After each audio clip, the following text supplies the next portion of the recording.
we're going to talk about habits. Before we actually get into this, and by the way, those of you who have heard me speak before, this is a totally new message, so you don't have to worry about being like, oh, the same old marketing message or systems message or whatever. We're not going to do that.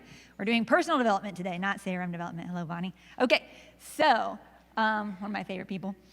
Of course, you're all like my favorite people. I shouldn't even say that because I love all you guys. So I'm so excited to be here. Before we get into this, I want to ask you guys a few questions. So first question is, when you think about how you learn best, you know, you hear those things like some people are auditory learners and some people are visual learners, some people are doers, learners, whatever. I'm sure there are better words for that I'm not using, but how do you think you learn best? Like, do you think you're auditory? Do you think you're visual? Do you think you're the person that learns by doing? How many of you, by the way, would say you learn best by doing it? Okay, and that's what I figured. That's what I get most often when I'm in rooms and I ask that question. Most people say, I learn best by doing. Anytime I interview a new assistant, I ask them that question, how do you learn best? I don't even give them options. They just go, oh, by doing it. Okay, so today's message, I'm not going to just speak at you the whole time in your direction. I actually do want you to be involved because I know that you'll get more out of it if you're sort of doing things as we go. So I have a couple of handouts you'll get eventually. I'm going to have you guys do a couple of exercises, and that's so that this actually is more beneficial to you than just sitting here and listening to me talk for however long that is, right? My second question for you is, do any of you ever think to yourself, like, I really want to do this thing. This would be really good for me to do. I'm totally going to do this thing, but then you don't do that thing, and then later you're like, why didn't I do that thing that I said I wanted to do, that I was going to do, that's going to be really good for me? Has that ever happened to anybody? Okay. What about the opposite? Do you have it where you're like, I really should stop doing that thing. That really doesn't serve me. I should not do that thing anymore. But then you still do that thing, and then afterwards you're like, why do I keep doing that thing? Does that ever happen to anybody? Okay. So we can all agree that we probably all at times act in a way that's contradictory to what we would say is our ideal self, right? Do any of you, I'm going to talk about habits, by the way, and there's still a difference between what is a habit and what is just a decision you made that maybe doesn't serve you the greatest, and we'll talk about both. But when it comes to habits, does anybody here think they have at least one bad habit they would like to change if they could? Because some of you may not. Does anybody here think they have at least one good habit that they would like to keep? Some of you? Okay, so we all know then that we can create habits. That's good. That's a good place to start since we're going to talk about habits today. So before we get too far into this then, let's talk about the definition of a habit so we're all on the same page. Because I think there is a difference between what is actually a habit and what is just maybe a poor decision. So here's what the actual definition of a habit is. A habit begins with a conscious choice that you make to do a behavior or take an action that then is repeated enough times that it becomes an automatic behavior. Okay? Automatic. So that's like, have any of you ever driven the same route somewhere and you get where you're going and you're like, I don't have any recollection of actually being on the road? Has that happened? Me too. Or you're like doing something else where it's funny because sometimes you're doing something, you guys are all so good. Each of you has strengths. Each of you is great at something. Have you ever had someone ask you like, how do you do that thing? I'm not good at that. Teach me how to do it. And they're like, I don't know. I just do it. Have you ever answered that? I don't know. I just do it. Right? That's part of why this happens, because sometimes you've done something so many times that it does become an automatic behavior you're not even thinking about. So that's what we're going to talk about. Today we're going to talk about how to break bad habits, how to create good habits, and also just some stuff that even if you don't care whether it's a habit or not, how to maybe make your life a little bit easier when it comes to making the right choices for yourself. So let's talk about why habits exist. I would imagine that some of you in this room, as successful as you are, have come to realize that since we all have this limited resource of time, we can never get more time than we have, right? We have only so much time. Have any of you gotten to a place where you're like, I physically cannot do any more? Like, I want my business to grow, I want to do these new things, but I don't have any more time to do that. Has that run into anybody's mind yet? Because you will. If you haven't gotten there yet, by the way, if you are successful enough, there will come a day where you're like, I cannot put any more time in. It's not physically possible. So the only way to actually get more done, there's two ways. One is you can either delegate, right? So you can get someone else to take some of that stuff off your plate so that you can then take some of that time back to do something else. Or you can find ways to make what you do more efficient so that it takes you less time to do it. Same amount of output, less time gives you some more time back. That makes sense? Okay. The reason habits exist in our world is because our brains, this is going to be very neurological. I don't know about you guys, but if I could go back to school and study something, I would consider neuroscience, because the more I read about it, it's so fascinating, okay? So here's what the thing is. Our brains cannot delegate to another brain, right? That's not really an option. They don't have that first choice. So the brain's only option is to be as efficient as possible. So it's always looking for ways to become more efficient doing the same thing it's done before, okay? And so what it does is it creates these neural pathways, is what they call it. Neuroplasticity, your brain's ability to create and get rid of neural pathways, right? So let's say, Patty, would you be willing to stand up? Okay. Luke, would you be willing to stand up? Let's say they are two parts of my brain, right? This is the beginning, point A, and this is the end, point B. So you start something new, it starts here, right? And it's gonna get to Luke, it's gonna travel there. But your brain, by the way, has 100 billion neurons with 100 trillion connections. So it starts here the first time, and it goes like this. And that's where it gets to point B. Does that make sense? Okay. Yes. The second time you do it, it's probably the same, right? Spins around, it goes to this gray matter, this white matter, whatever, and then it gets here. Okay, point B. Thank you. Stay standing for a second. So what happens is when you do the same thing again and again and again, the brain, which is also hardwired to recognize pattern, it goes, oh, I seem to be going from this point to that point pretty often.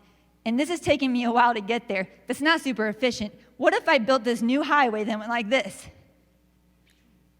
Right? Okay, you guys can sit down. Thank you. Good visual aids. You guys are great at that. So that's what it does. It creates that new neural pathway. So the next time you do that thing and it hits point A, it just goes zoom, and it goes to point B. And that's how you can do those things that you don't even think about, right? Any of you guys, does anybody here even wear shoes that you still have to tie? Do some people? I mean, I do. I'm just wondering. I tennis shoes once in a while. Okay, some of you might not get this if you haven't tied shoes for a while. But when you go to tie your shoes, do you sit there and go, how should I tie my shoes today? Should I do it this way? Should I do it that other way? Should I even tie my shoes? Do I want to do it now? I don't want to do it later. Should I get someone else to tie my shoes? Should I even be tying my shoes? This isn't even a good use of my time. Maybe I shouldn't even be in the shoe tying business. Maybe I should only wear shoes that don't tie. How long would it take you to tie your shoes every time you went to tie your shoes if you had to go through that mental process every time you were going to tie your shoes? Yeah? You don't. You just, as soon as you put your shoe on, it's probably a habit that you put it on, you look at it, and if it needs tied, you tie it and you go. And you don't really think about how you're doing it because that is a habit, okay? So what we're going to talk about today is how can you create some of those neural pathways to help you out, and how can you maybe change some of the other ones that don't serve you as well. Here's what's interesting. Neuroscientists have linked the habit-making part of the brain to the part of the brain that also handles development of emotions, memories, pattern recognition, all that. But what's really crazy is it is not the same part of the brain that handles self-control and decision-making. So we just talked about that. If you want, how many of you have things in mind you're like, yes, I would either like to save more money, or I would like to work out more, or I would like to eat healthier, or I would like to spend more time with my family, or I'd like to, whatever it is, I would like to. But every time it comes up time to do that thing, you have to go through that mental process of all those questions.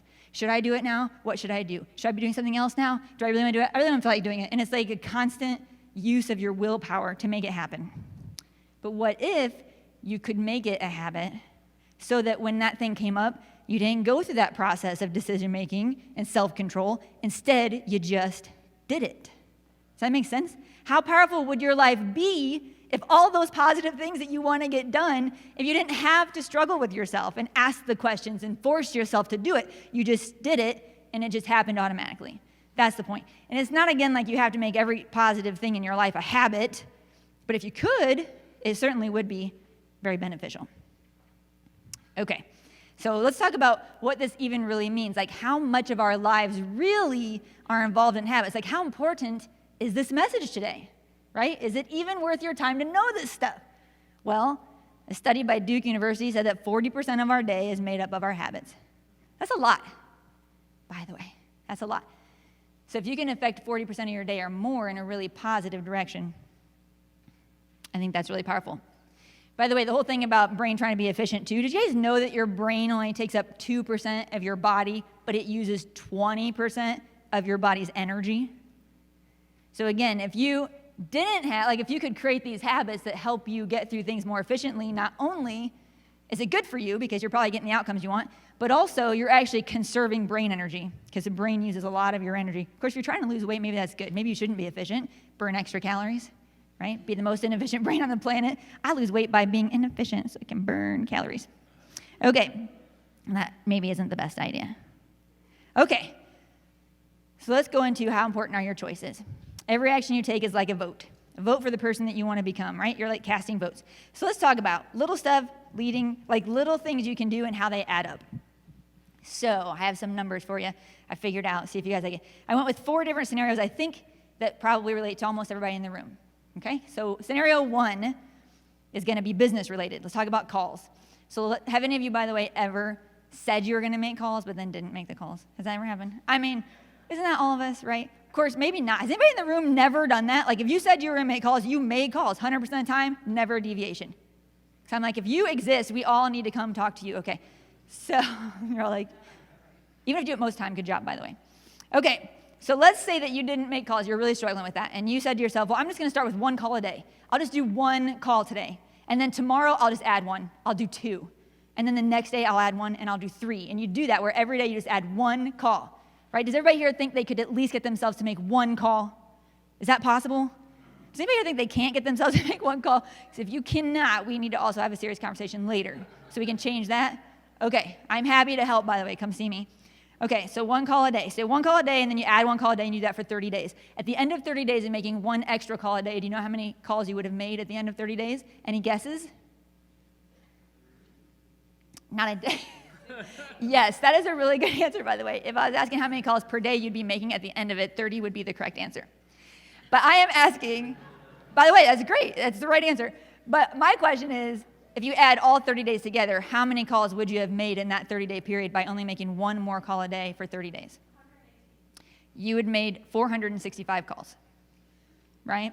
So 465. And if you kept that up, let's just say you stayed at 30, and then you were just doing 30 calls a day every day, then that next 30 days would be 900.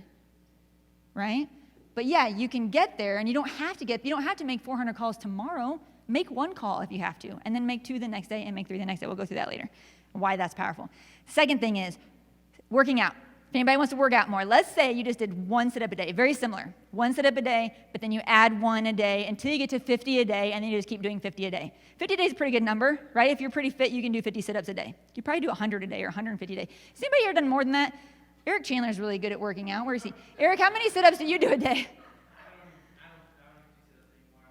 But how many did you ever do in a day? Did you ever?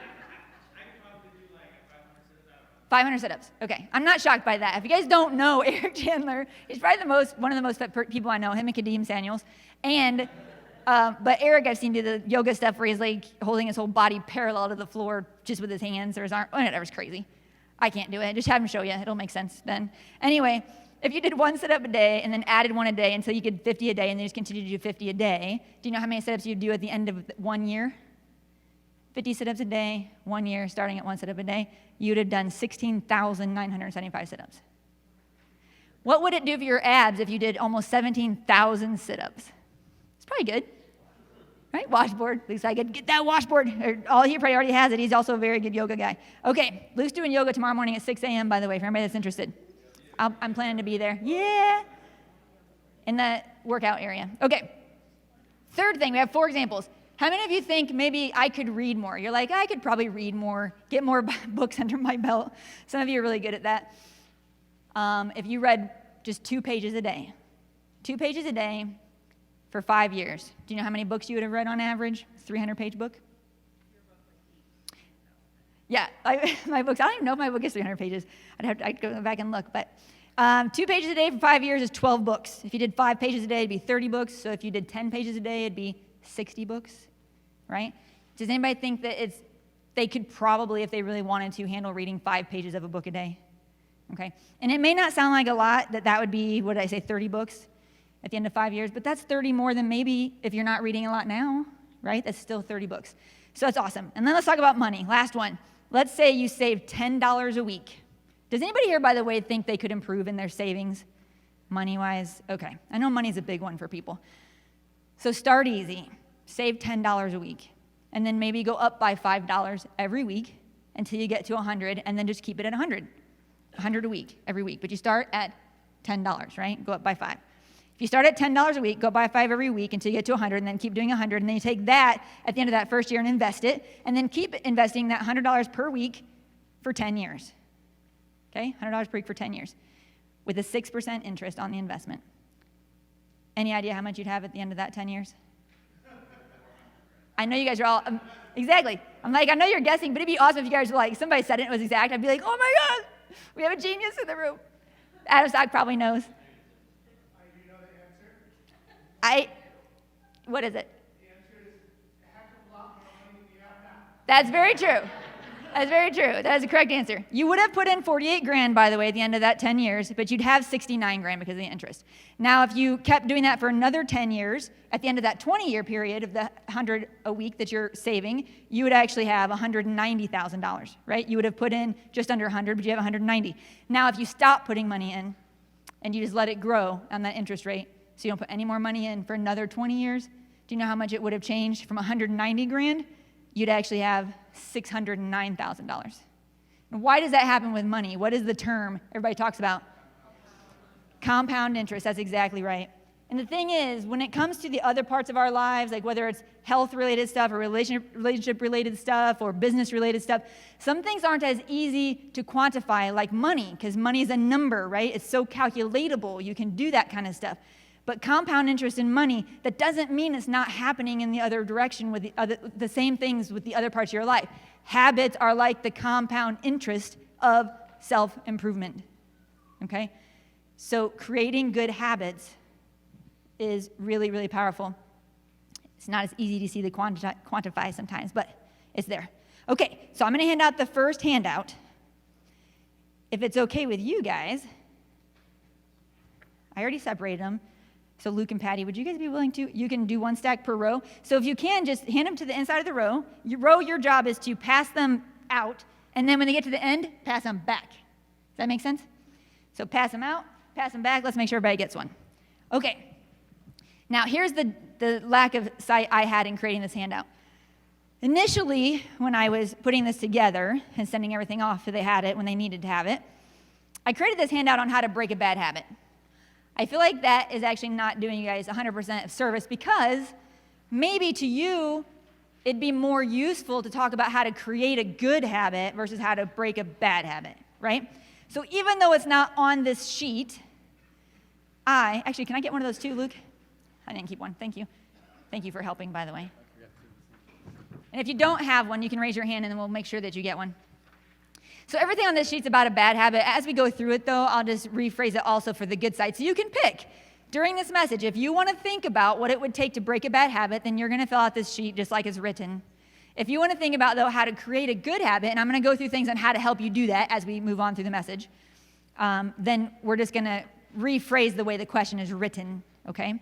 So right now, I want you to take like 30 seconds and think about, and again, this is just for the exercise today, you guys, and you might have more than one thing you want to do, so just pick one to work on. If you really can't think of anything you want to work on, maybe pick one that someone you care about could work on, and give it to them. No, don't give it to them at the end, by the way. It would only be so that you could support them through it if that were the case, if they asked for it, but it'd be better to work on your own. Pick a good or a bad. We're going to write something down. It doesn't have to be perfect. You can work on it later. You can come back and do it again with another thing later. You can change your mind later. Don't worry about it. It's not that big a deal. It's just to have an exercise to go through so it makes more sense as we're moving through, okay? So right now, I want you to take like 30 seconds and just write down under number 1, what habit would you like to change? So that could either be a bad habit you want to get rid of, or it could be a good habit you'd like to create. It could be health related. It could be business related. It could be spiritual related. It could be relationship related. It could be financially related. I'm sure there's other areas I'm not thinking of. It could be many different things, right? So just write down one thing, either a positive one you want to create or a negative one you want to break.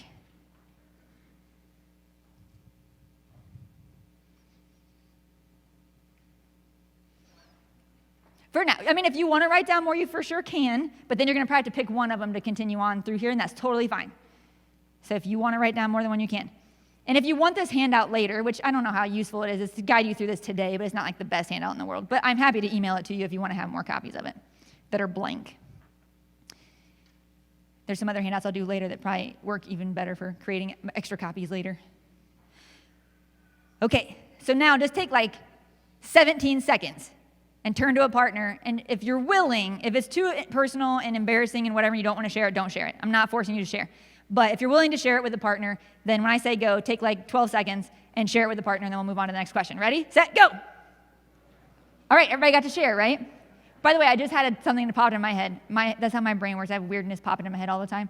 I was just thinking about how, when you're on a demo and you're telling each piece to the customer and you're like, I know this is more residential, by the way. Think it back when you're a residential rep. And you're like, this is this piece. This is my favorite. I love it. And then this is this piece. This is one of my favorites. I love it. This is this piece. One of my favorites. I love it. That's how I feel about you guys. When I said that earlier, I'm like, it's one of my favorites. And then I'm like, actually, but you're all like my favorites. But I still say that because I'm like, oh, you're my favorites because you are. And then you're like, oh, but you're one of my favorites too because you are. It's like Cutco. They're all my favorites. They're all so great. Okay.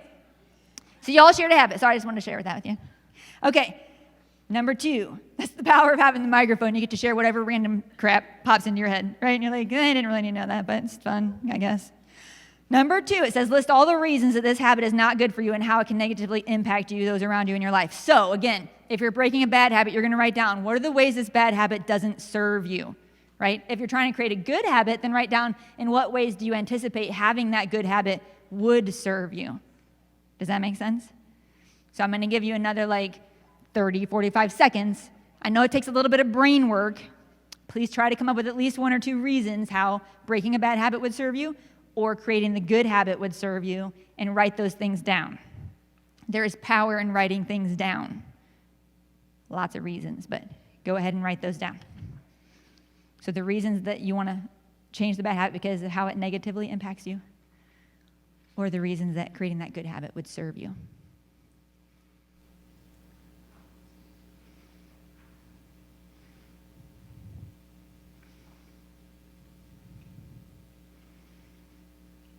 And it could be something that affects the way you impact other people around you.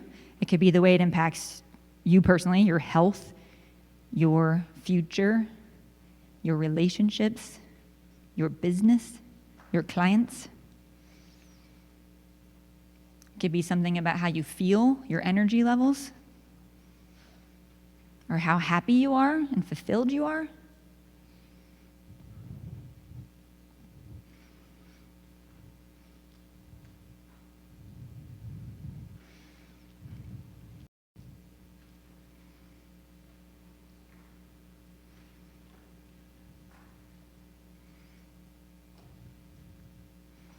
Take another 10 seconds and wrap up what you're writing down. You can always add to it later. It's not a problem. We're not looking for perfection, just progress. And when I say go, we're going to do the same thing. We're going to share what you wrote down with your partner. Because do you guys think that sometimes, too, you don't think of something, but then someone else shares something like, oh, that's really good. That would actually work for me as well. Or that could work for this other person I know as well. That's really good to keep in mind. It's always good to share because we learn so much more in groups. None of us is as smart as all of us. Ready, set, go. Share with a partner. What did you write down? Great. We're going to wait to fill out the rest of that sheet till we've gone through some more information, okay? Because the next question maybe is, since now we know that repeating a certain behavior creates a habit, isn't the question then how many times do we have to repeat it for it to become a habit, right? So I'm going to give you a couple of different studies so you can sort of draw your own conclusion. So one that was really popular for a long time was this guy, Maxwell Maltz. He's a plastic surgeon. He noticed a long, long time ago that when he would work on somebody's face, for example, that it took usually a minimum of 21 days for that person to look into the mirror and see their new face. Because their brain was so used to seeing their old face that they would still see their old face even though they had maybe a new nose or whatever, right? So he noticed that 21 days, that's interesting. And when he had to amputate limbs, he noticed the same thing. The amputees would take usually a minimum of 21 days to stop thinking that limb was always there, to stop feeling that limb. You guys heard that before? Phantom limbs? That kind of stuff. So he did all this stuff and he wrote this book about how it would take a minimum of 21 days. And it sold like crazy. And then, of course, all the self-improvement people out there were like, 21 days, it takes 21 days. And he's like, well, minimum is what I said. And it depends on the habit, right? But another study came along. Philippe Lally, she's a health psychologist, And she did a study with people where they were all working on different types of habits. Some were super easy, like drinking a glass of water a day. Others would be harder, like breaking smoking or whatever. But she noticed that in her study that it ranged from taking 18 days on the minimum to 254 days for some people, but the average was 66 days. Okay? So again, what they say is there's no definitive number. It depends on you, the person. It depends on the habit, how simple or complex it is. And it depends on the process you're using to create or break that habit. So what they say is if you're going to work on it, like if you left this room today and said, I'm going to try and create this habit, you should probably do it for at least 66 days, right? Just to see. But it might take you less time. It might take you a little bit more time. But that at least gives you a number to work with, okay? And then I'm going to go through this later if we have time. We're going to skip it for now. But this is the habit loop. This is what's actually happening in your brain. We're going to cover this in detail. But before we do, let's talk about Pepsodent toothpaste. Now, there was a time in history when only 7% of Americans were brushing their teeth. Aren't you glad we don't live in that time? How was dating back then? You're like, first kiss? No, thank you. Good handshake and a hug at the end of that date. So, 7%. And toothpaste companies tried for a really long time to just promote the benefits of brushing and get people to brush. And people would brush, but then they just wouldn't continue to do it, right? They just couldn't get it to catch on. And then what Pepsodent did differently was that they added citric acid mint oil to their toothpaste. And the number shot up to 65% of Americans then brushing their teeth. And I'm going to explain why that is in a second. But before I do, let's go through the second example, the monkey study. So what they did is they sat a monkey in front of a computer screen. They taught it to touch a lever every time it saw a colored block on the screen, right? And when it would touch the lever, it would get a drop of blackberry juice. And they had, of course, all the stuff hooked up to it so they could see that when it got the blackberry juice, that the part of the brain would spike in happiness because it really liked the juice and so on. And they kept doing it, right? Same thing. See the color, touch the lever, get a drop. See the color, touch the lever, get a drop. See the color, touch the lever, get a drop. They did it enough that eventually his brain would spike as soon as he saw the color, even before they got the juice, right? This is a little bit like that Pavlov's whatever, right? Okay. But then they took it a step further and they're like, so what would happen if we didn't give him the juice? Then what happened is his brain would spike expecting the juice, it wouldn't get the juice, and then the parts of the brain with frustration and desire would spike, which really meant that they had created a craving, okay? So I'm going to give you a second handout because part of the habit loop that gets created, and the crazy thing about this, in my opinion, thank you, same concept, out and back. The crazy thing about this is, have any of you ever had a thought before where like either you're doing something that you don't really want to be doing, that whole thing of like, you know you shouldn't do it, it's not good for you, but you do it anyway, and you think to yourself maybe something like, it's just such a strong craving, I can't even seem to help myself. Like I don't even know if I have power over it because the craving is so strong, or maybe it's not even something I can control. Maybe I was just born to crave this thing, and so it's really hard to change that, right? But what this study shows is that oftentimes it's not always the craving that leads to the behavior. Oftentimes the behavior repeated enough time is what actually creates the craving, right? That is crazy. That's why, the moral of that story is why you don't want to keep repeating a bad behavior again and again and again, because you are going to create something that's going to be even harder to break in your brain later when you decide to do so, right? Because now you've created this craving that does actually make it even harder to overcome. Not impossible, but harder. Okay, so we're going to talk about the habit loop, and we're going to break it down to each of the three parts of the habit loop so you guys know what you can do at each level to create that good habit or to help break a bad habit, okay? So we're going to start with the cue. Okay, so the cue is basically the part of the habit loop where it tells the brain to go into automated mode, okay? Cue can be anything. So let's say that you're like an emotional eater, for example, right? So whether you're feeling depressed or whether you're feeling stressed or whether you're feeling angry or whether you're feeling doubtful, you're the person that grabs food to help solve that problem, right? Whatever it is that makes you feel that way, that's going to be the cue.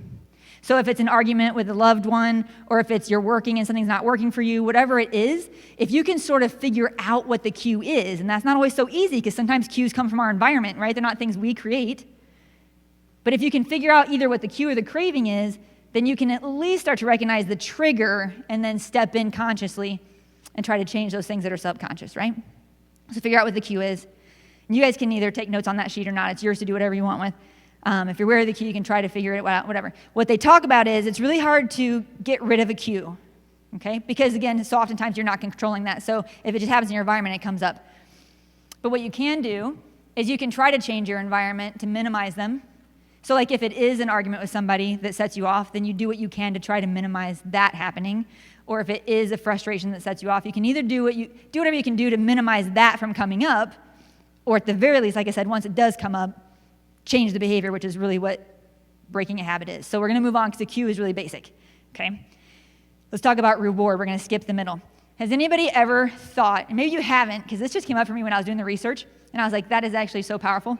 Have you ever thought, why is it so easy to make a bad habit, and why is it so hard to make a good habit?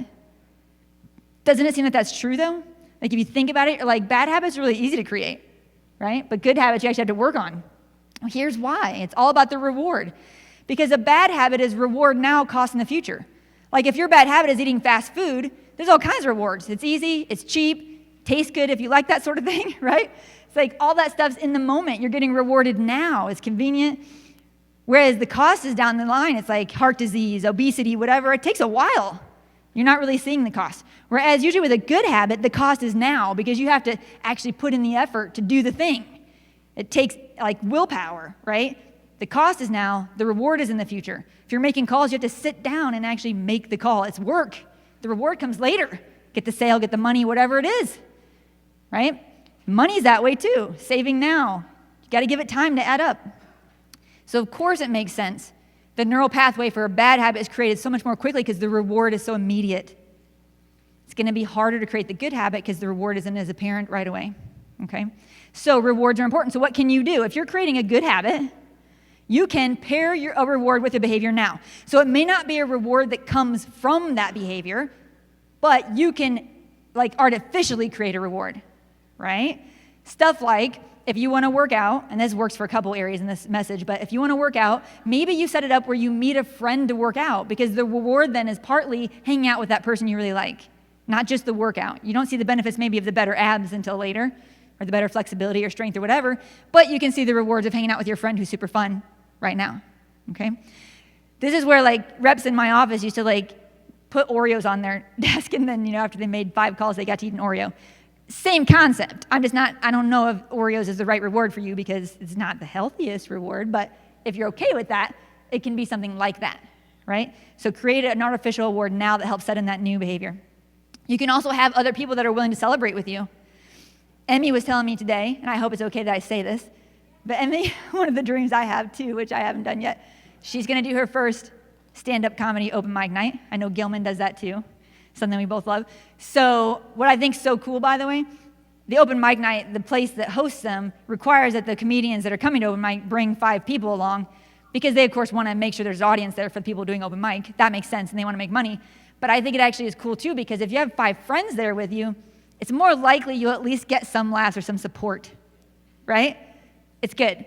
So if you can get people to support you, like you can talk to people. Maybe it takes more than one person. You sign them a week. You're the first week of the month. You're the second week of the month. I'm going to call you. I'm going to tell you how I did. And your job is to make me feel good. Like, you don't just say it like that. But if you called somebody every time that was like, yeah, you're awesome. Like, great job doing that. I'm so proud of you. Like, I knew you had it in you. You're so great. Like, that would make you feel good. That would be a reward, right?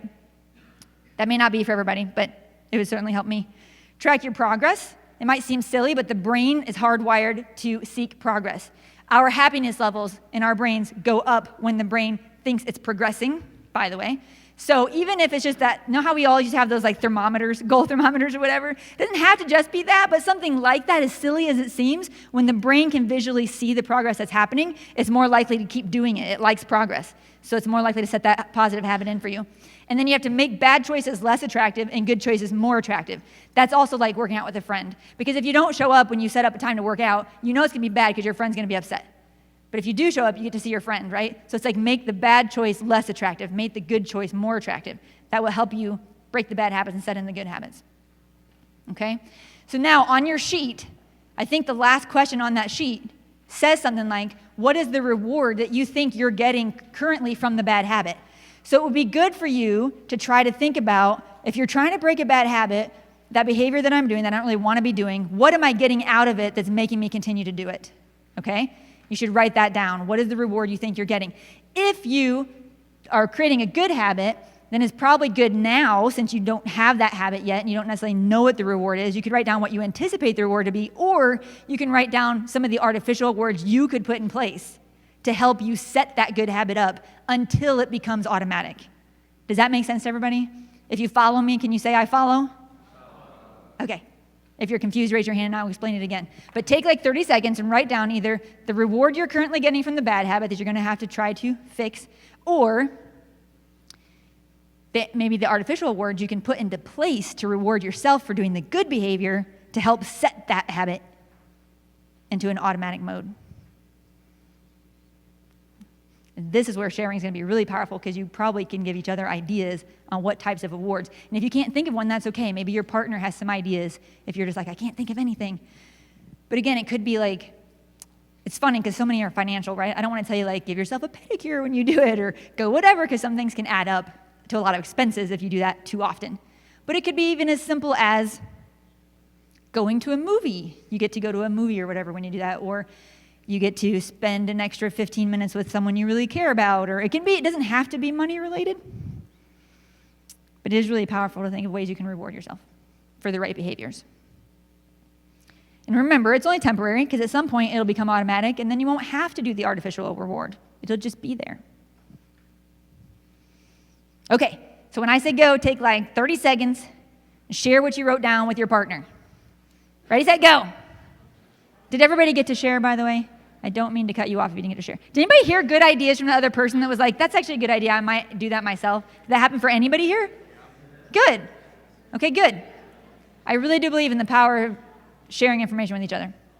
Okay, so remember how we talked about Pepsodent and the mint oil, right? So what they did was, because they added the mint to the toothpaste and the citric acid that gave people the tingling flavor or tingling feeling, it wasn't really the clean teeth that set the habit in for people. It was the craving for that feeling at the end of brushing that set it in. The same way that if you can do an artificial reward to reward yourself while you're trying to create this habit, if you can help create a craving for the habit, right, then that's where later the reward isn't as important because the craving's there anyway, right? Okay, so craving can be a really powerful thing. It just can be powerful in a positive direction, whereas I think most of the times we probably think of cravings as a negative direction. I crave sugar, I crave whatever, right? That's my thing. I'm a sugar freak, and I try not to eat it a lot, but man, sometimes I just really crave something sugary, yeah? So I just have to mentally combat it. Okay, let's talk about behavior, because this is really the thing. So here's the thing. They say if you want to break a bad habit, by the way, it's really hard to just completely, like, it's hard to get rid of the cue. The craving is set in for the reward or whatever, right? Because that happened, you created it. So the thing you really have the most control over is changing the behavior. So they say if you can, rather than getting rid of a habit, it's like you replace the behavior. You keep the cue, you keep the reward in a lot of cases, but you change the behavior. So for example, they say some people, for example, will drink or have a cigarette to feel calm or whatever, I guess, right? And they say, so sometimes for those people, whenever they feel that cue hit, that craving for the cigarette, and what they're seeking is the calmness, is the reward. Instead of having the cigarette, they have to like get up, go outside and go for a walk or something. They change the behavior, but they're seeking the same reward, the calmness at the end of it, right? So that is the easiest way to change a bad behavior, is to just replace the bad habits that replace the behavior. So let's talk about some different ways, because the behavior is the automatic mode that the brain goes into. So here's some ways you can do to help you do that. So replacing, we just talked about that. Okay, second thing is, the new behavior needs to be super clear. Because if you're really fighting a craving for a cigarette, for example, it needs to be like, when I feel the need for a cigarette, I will. It needs to be clear. I will go outside and walk for 10 minutes, whatever, right? Like you set that up outside, and they did that backwards. I will go for a walk for 10 minutes outside, the way that's set up on the slide, yeah? The more clear you can make the plan of how you're going to handle that is going to be easier in the moment for you to do. If you can make it part of a routine that already exists, there's power in routine. It's like if you already know there's something you're going to do every day and you're trying to create a new habit, if you can put it right after the thing you're already doing every day, it's going to be easier to make it set in because you'll do it right after what you're already doing. It's harder to forget and all that kind of stuff. So if you could think about things that you already do every day and then try to put your new positive habit in right after that. So it could be like maybe your new habit is you want to do a 10 to 15 minute mindfulness exercise every day. Well, if every day you have a cup of coffee in the morning, or every day you brush your teeth or shave or whatever, maybe you can do it right then so that it becomes the trigger. So the thing you're already doing every day, the shave or whatever, becomes the trigger to do that new habit so that you do them back to back, and it's easier to do it that way versus having to force yourself to do it as a sole action later. Other tips along the same mode, like a reward, associate a positive feeling with it. If you can do things like listen to your favorite song during the new habit that you're doing, so you're associating those positive feelings with the habit while you're doing it, it's like creating that artificial reward for yourself. An environment is a huge influencer. So here's some ideas. If you're the kind of person that wants to get up and work out in the morning, but you struggle to do that, they say you could either sleep in your workout clothes so you're ready to go, or at least put your clothes right by your bed. So you're not like having to get up and go search for stuff in the morning. You just get up, put them on, and go, right? If you're the kind of person that has trouble hitting snooze, that's what they talk about. Put your phone either across the room, so you can't just wake up and hit it, your alarm clock, your phone. You have to get up out of bed and walk over and do it, right? You set up your environment to help you out. If you're the person who does have trouble eating sugary stuff, then maybe you find the hardest place to get to in your kitchen. The house we just bought recently that we moved into has really tall cabinets, like the kind where I have to have a step stool to get to the top cabinets. So if I really wanted to make it hard on myself, I'd put something in the back of the top cabinet so that if I wanted to have it, I'd have to go get the stool, go to the cabinet, get up on it, get the thing. And the idea is every time my craving hits where I'm like, ooh, I should go get that, now at least I'm getting the second to pause and go, do I really want to get the stool? Do I really want to, you know what I mean? And you can at least ask yourself questions, which is more likely to break the bad habit. So if you can set up your environment to help you out, post the visual reminders. That's part of the reason of posting your goals, right? Eat off smaller plates. I love that one. If portion control is your issue, they say buy smaller plates. If it were me and I were trying to portion control, I would make my dinner, I'd have smaller plates, I'd put it on the plate, and then immediately I would put the rest of the leftovers in a container and put it in the fridge. So that when I was done with that small plate, it wasn't easy to just go back and put another small plate on, right? I'd have to get it back out of the fridge. It's probably cold by then. Who wants that? So it's more likely you're not going to eat as much. Okay, just stuff like that. You just set up your environment. And auto savings. Oh, you guys, as soon as, the main time, I didn't really save a lot of money early on because I was using all of my Cutco money to just pay for all the bills and stuff when I was young. But when I was a district manager, I actually got on that Cutco, the Vector, Smith Barney thing, right? Automatic savings. That's where my savings all started because I just didn't even see it. It just happened automatically. And then at the end of the year, I had 20 grand in savings or something where I was like, what? So it really, if that's a really hard thing for you, finding some way to get onto an automatic program is really helpful. Okay, other tips for habit change. So this is outside of the cycle. This is just general tips, okay? One thing is micro steps. They all say, everything I read about habits, which was a lot of sources, all said the same thing. You got to start small because it's just more likely you'll do it. So that one call a day, that one sit-up a day, that 2 pages of a book a day, I know that seems ridiculous, but that's what they talk about. Start small and then just do the incremental increases, which you'll see as another bullet point. Because it's more about the behavior, right? It's not so much about how much you get done that first day, it's just doing the behavior every single day. And they say you need to do it every day. However, if you miss a day, don't waste your energy beating yourself up about it. Just don't miss more than one day. That is also very common when you go and research this stuff. You can miss a day, but don't miss 2 days. Get back on and do it the next day because it's that consistent. The thing about creating a habit is not just doing the same behavior, like taking 10 years and doing the behavior 20 times in 10 years. It's doing the same behavior consistently every day until it sets in as a habit, right? That's part of the important thing of making an actual habit. Incremental increases, we talked about that. Even if it's just a tiny change each day, just a little bit more each day will get you there, okay? Mindfulness and curiosity are helpful. This is what I was talking about. They talk about even when people are trying to break smoking habits, if they can stop and just ask themselves questions, or even the food habit. If you were asking yourself, am I really hungry right now? When you feel like craving, stop and go, am I really hungry right now? Is that really going to serve me? What is that going to do for me? Is there a different way I could do that instead of eating that thing? Just stop for a second and ask yourself questions about it. Helps to alleviate some of the craving, is what they talk about, okay? Because you're taking that moment, instead of going into automatic mode, taking that moment to let your mind actually talk you back out of it. Creating if-then plans. So if you already know, especially if you're in this room, by the way, is there anybody in this room who is sitting here thinking I've actually already tried to create this habit or break this habit before and I failed? Is that anybody you wrote something down where you've tried before and it hasn't worked for you? And it's okay if I appreciate your honesty, by the way, so don't feel bad. If that's happened and you can sit back and think here's what happened in the moment where I failed, right? And for the rest of you that haven't, if you're doing something new, you try to think of your likely challenges. I know myself enough to know that this is what's going to happen, okay? Then you can make if-then plans. This actually used to be really helpful when I was coaching new managers to go out when I was working at the region. And a lot of times they had all these fears, like, what if a cop shows up to my office? People talk about that stuff, right, as a manager. It barely happens to anybody, but it happens a couple of times, and it becomes a thing everybody thinks about. What if a cop shows up one day? What am I going to do? What if this happens? What if nobody shows up to training? What if this happens? And I'm like, so then just make your plans. Just sit down right now and think of every bad thing that could happen and make a plan.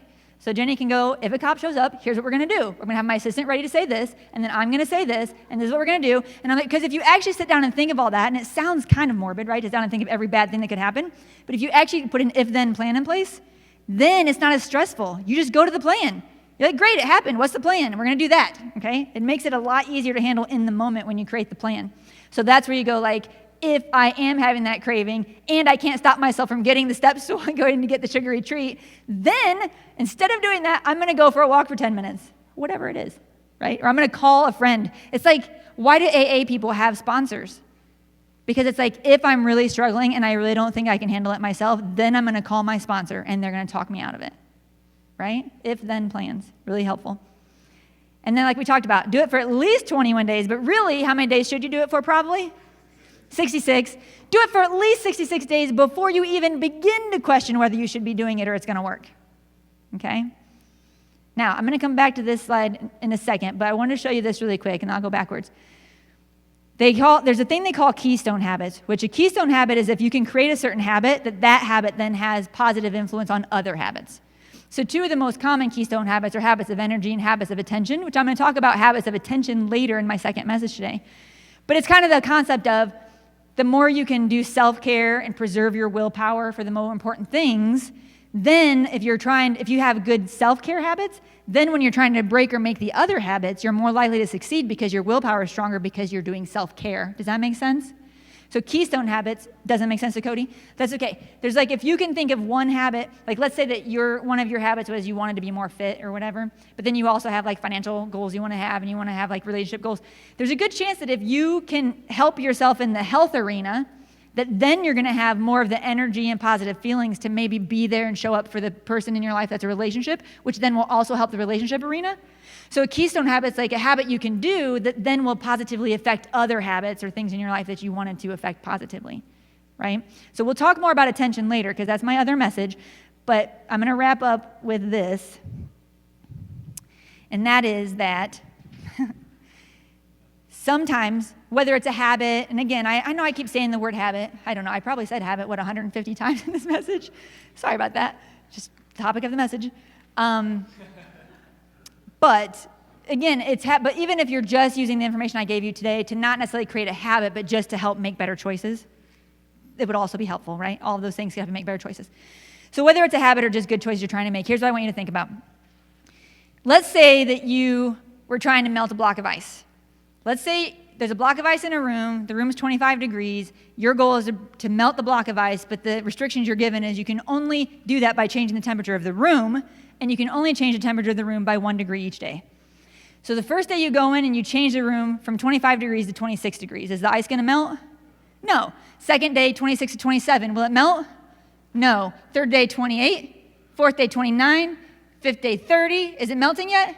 No. So this is where we as people, as humans, go, maybe I shouldn't be melting this block of ice. Like, am I ever going to melt this block of ice? Like, should this be what I'm doing with my time, trying to melt ice? Like, maybe I should do something better with my time. Maybe I would be better at going over there and doing something else because maybe that's the job for me. I don't know if I'm ever going to melt this block of ice. Like, is this crazy? And we do that mental thing where we're like, this is never going to work.